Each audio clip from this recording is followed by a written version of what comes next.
All right, continuing with our assignment 6 poster assignment.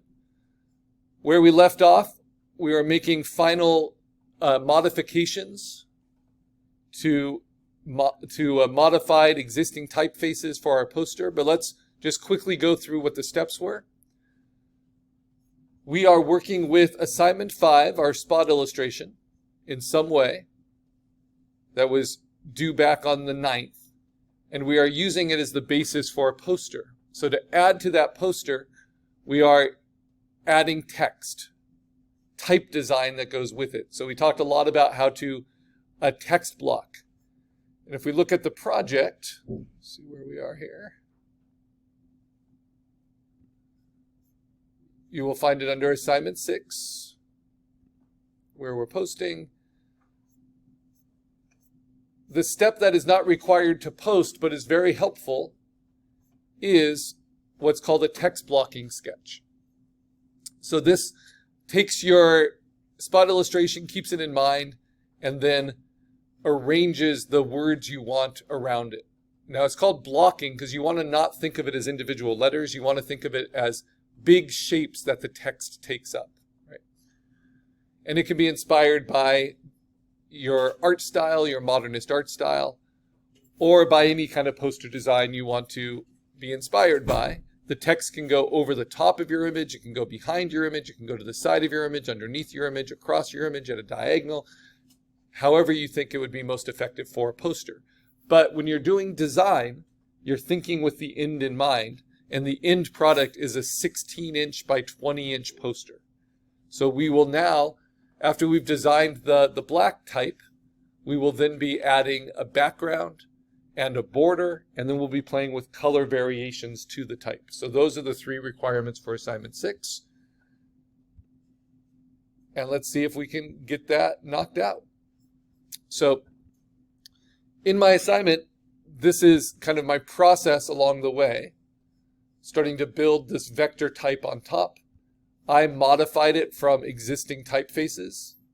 This was one of them that I took from defont.com, which you'll see in the assignment, as a great place to find various typefaces. Now, instead of installing them into your computer and then using them, like it says here, as an installed font within Photoshop or within Illustrator, all we did is we customized it to our type. So if I liked this one, right, and then I put my text in there,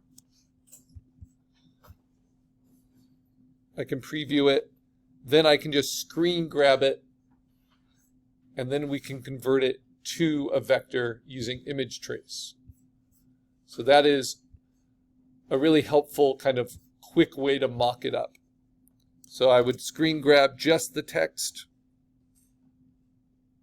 It would go to my desktop, that's Command-Shift-4. Because my text is stacked, I might screen grab it separately like this. And then I would open that with Adobe Illustrator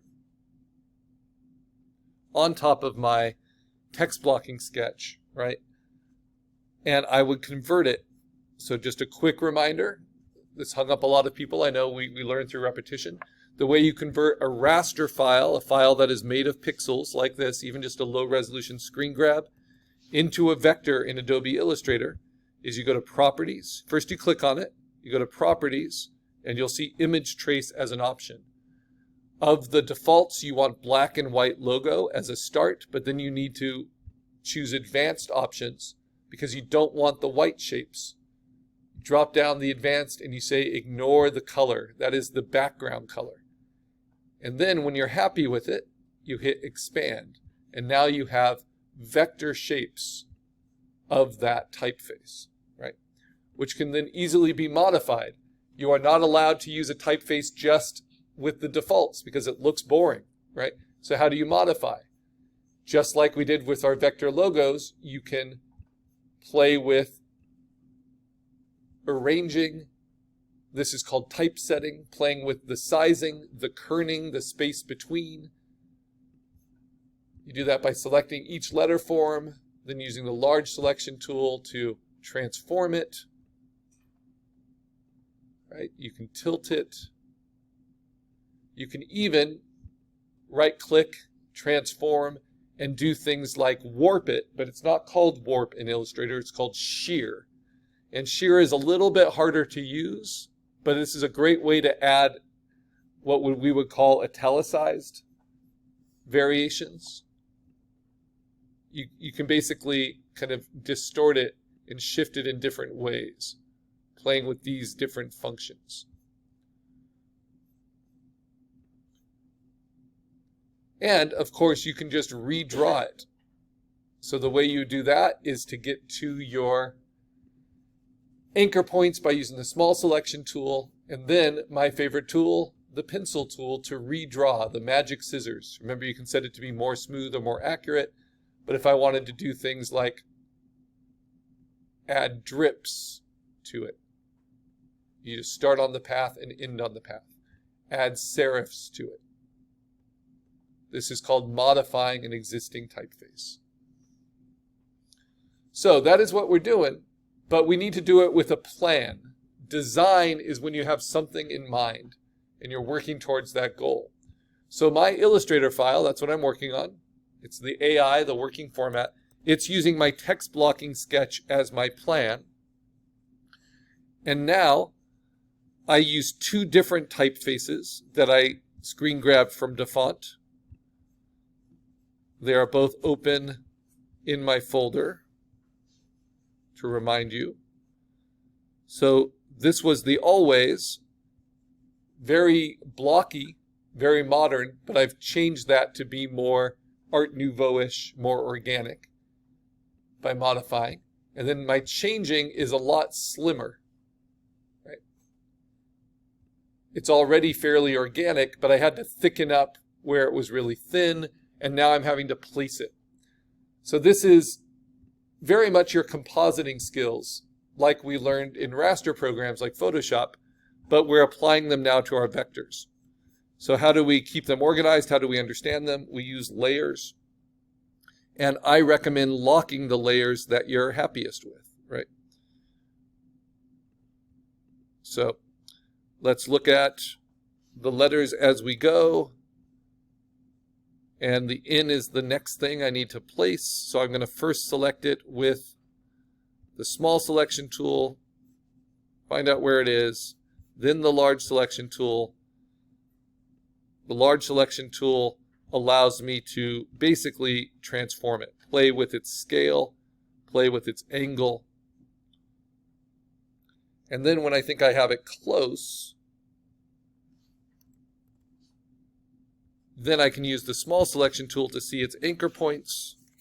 And then I'm using the pencil tool to thicken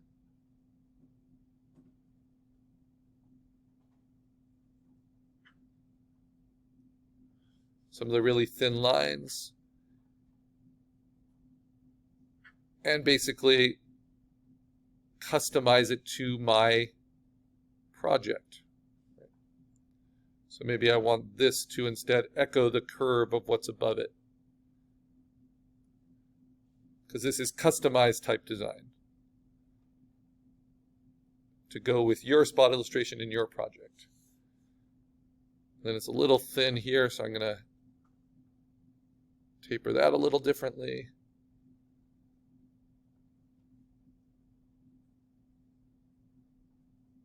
Narrow that.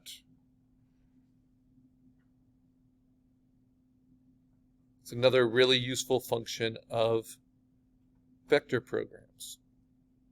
Because type design, typography is always done as vectors now, which are infinitely scalable. All right, so that's reading pretty well. I think I'm going to work on this A a little bit too. I think that's where I left off. So you can see the anchor points, then I can play with redrawing the lines as long as I start on the path and end on the path. Sometimes I need to smooth them out, but I'm also not trying to be too perfectionist about it.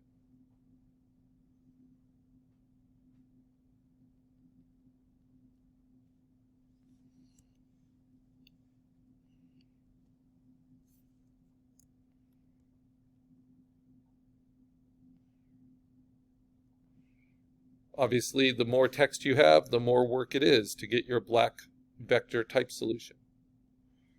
But the more practice you get, the easier it is to remember all these new skills. I'm going to select the G, then I'm going to go to large selection tool so I can squeeze it, rotate it, place it into my text blocking.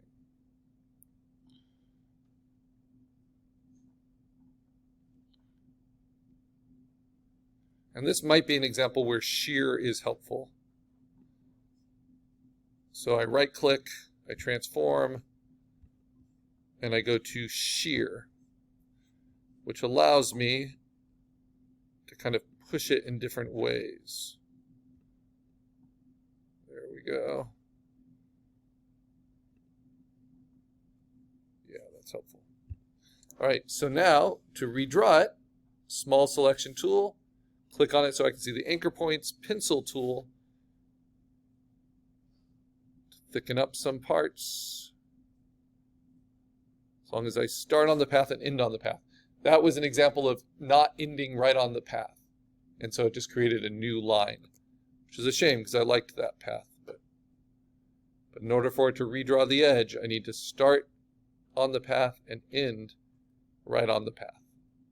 So it takes some practice, but that's what we're here to do. Thicken this belly, thicken the stem. Good. And in this way, even when we have repeated letters,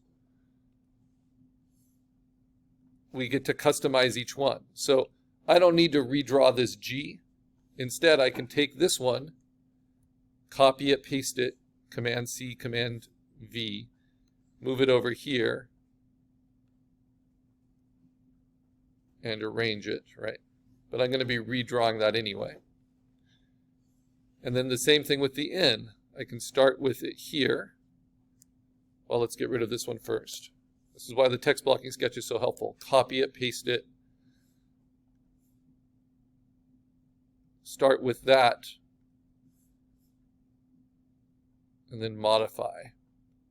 So I'm working backwards from the end of my type now. Very close kerning, but very kind of organic and defined. And now I can play with the I.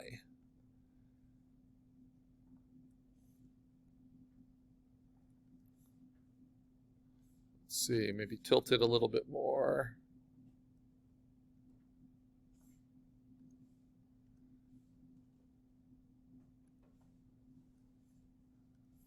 If you're having trouble selecting it, remember you can find each letter form here as well and select it through your layer selections within Illustrator. Okay, so let's put the I about there, and now let's redraw it. Thicken it up. Make it a little bit more organic. And then, let's see. Squeeze it a little bit thinner, rotate it a little bit.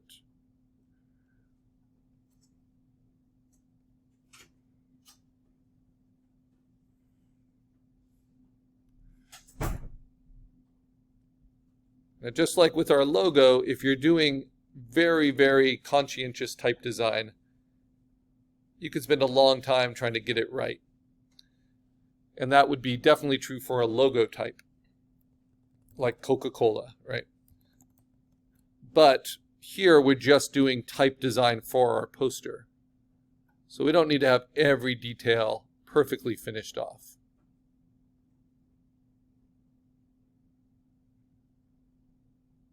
But once you have an understanding of the control that that Illustrator gives you, it's hard to give it up.